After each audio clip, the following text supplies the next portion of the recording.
Dara pinagkaguluhan sa Baguio, mapagpalang araw po muli mga kalingap at kung bago ka pa lamang sa aking channel ay kung pwede pa subscribe naman po maraming salamat.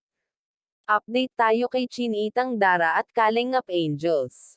Masayang masaya nga itong si Dara dahil sa wakas ay nakita na rin ni Dara ang Baguio.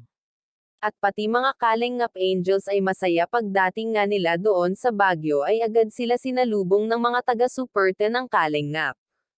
Lalo na si Kalingap Rab at pati na rin ang Kalingap Angels.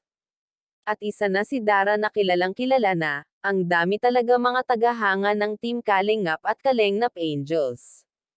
Kaya naman halos domojin sila ng mga tao, ibang-iba talaga ang dating ni Dara sa mga tao.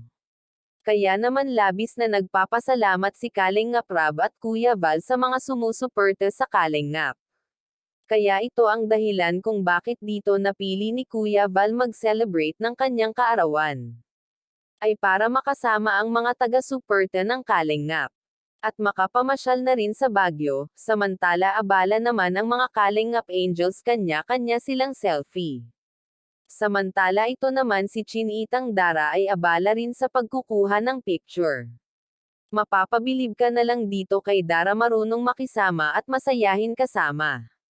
Kaya naman marami ang natutuwa dito kay Dara, kaya naman pati mga netizen ay natutuwa kay Dara at habang nasa Baguio si Dara ay enjoy lang niya ang sarili habang nandyan sa Baguio. Minsan lang mangyari yan, maswerte si Dara at nakarating sa Baguio kaya naman nagpapasalamat si Dara sa sponsor na nagbigay ng pera para makasama sa Baguio. At dyan na lang po muna ang update ko. Pakisuportahan ang ama ng Kalingap na si Val Santos Matubang at Kalingap Rab. Maraming salamat po sa panonood.